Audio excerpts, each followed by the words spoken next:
No final do século XVII, Portugal atravessava uma séria crise financeira. Primeiro gastou uma fortuna com as lutas para libertar-se do domínio espanhol. Depois começou a ter prejuízo no comércio, devido à concorrência com o açúcar produzido nas Antilhas pelos holandeses. A corte portuguesa não tinha ideia de como superar essa crise, nem imaginava que a resposta, mais uma vez, viria das terras do Brasil.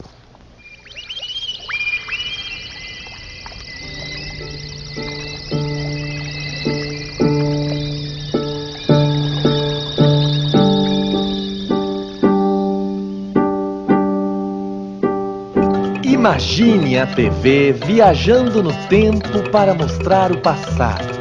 Imagine a vida, as pessoas, os sonhos de outras épocas. Imagine tudo isso como era há alguns séculos.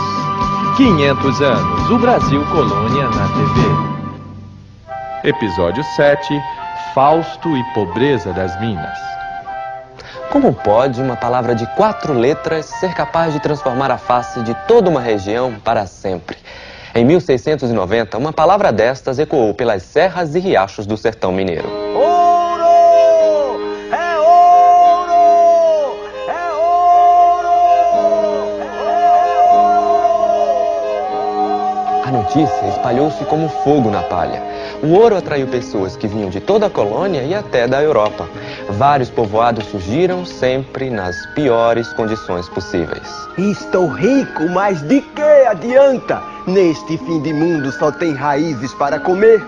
Daria uma pepita de ouro por um pedaço de carne. Vai um calango assado! Churrasquinho de cobra! A comida era escassa, o acesso era complicado e não havia qualquer estrutura para comportar as pessoas. Somente a promessa de riqueza justificava o risco e o sofrimento. Essa esperança também despertou o interesse dos portugueses sobre o potencial daquela região. De Portugal fala Joaquim Vaz. Aqui todos estão comemorando, José. Os nobres acham que esse ouro é a saída para a crise financeira e já estão discutindo como vão fazer para ganhar uma parte de tanta riqueza. A colônia é nossa, o ouro é nosso, todo ele totalmente nosso. Está doido, Manuel? Não pode ser assim. Vira guerra. Desculpe, é que a situação está tão séria que eu me descontrolei. Cobraremos o imposto. A quinta parte de todo o ouro extraído. 1/5. Nem mais, nem menos. Essa história de quinto, acho tão pouco, devia ser meio a meio. A gente começa com 1/5. Se eles ficarem calados, a gente vai aumentando depois. Além da cobrança do quinto, Portugal também passou a controlar as áreas de mineração. As terras seriam loteadas e distribuídas num sorteio com os interessados. Quanto mais escravos tivessem, mais terras receberiam para garimpar. Os problemas não demoraram a aparecer. Uma guerra envolvendo os direitos de exploração do ouro começou. Explique pra gente, José. Agora mesmo, Joaquim.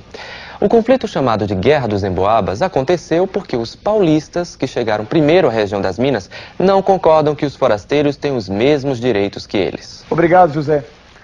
O porta-voz da coroa portuguesa nos explica qual a solução que o rei de Portugal vai dar para o problema.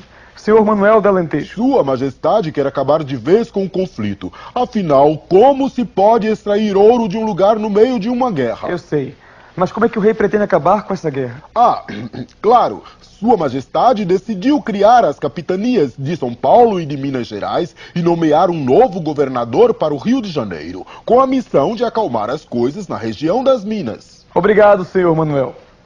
Vamos voltar para o Brasil e ver os resultados desta decisão do rei de Portugal. José Pereira. A iniciativa deu certo, Joaquim. Resolvidos os primeiros conflitos, a corte portuguesa tratou de organizar a infraestrutura da região das Minas. Assim, poderia controlar melhor o ouro e os diamantes extraídos e a arrecadação dos impostos sobre aquela riqueza. Vários povoados foram transformados em vilas. Uma delas, Vila Rica de Albuquerque, hoje conhecida como Ouro Preto, passou a ser a capital da Capitania Real das Minas Gerais.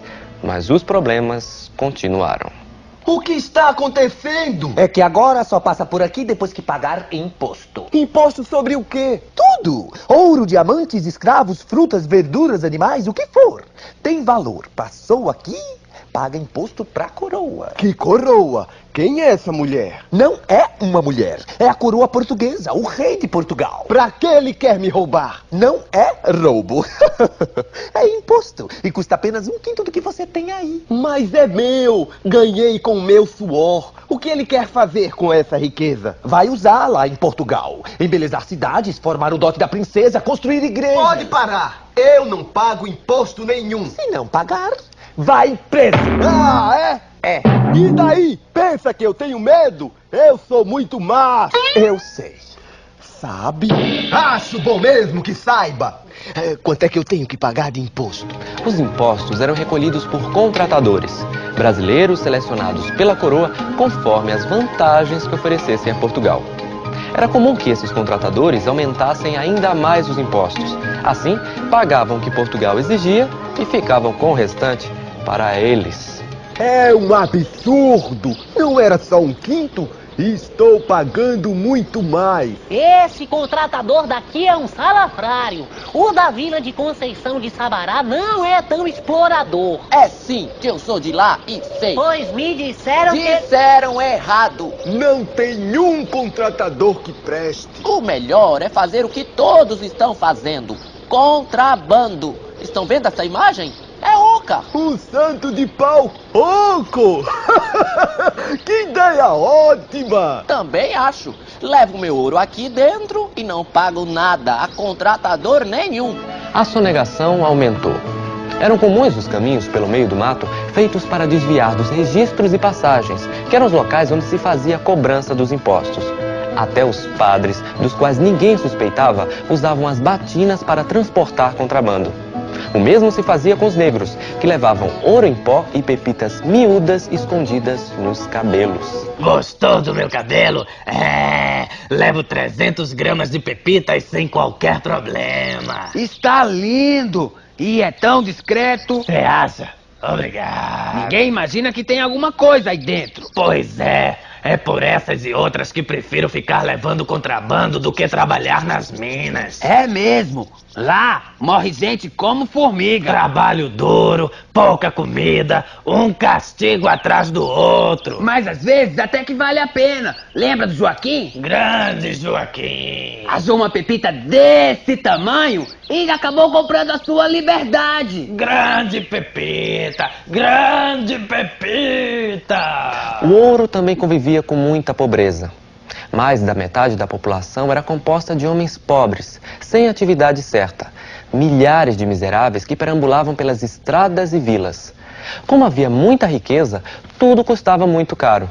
Os assaltos e a violência faziam parte daquela realidade. Contrabando, assaltos, miséria! Temos que fazer algo!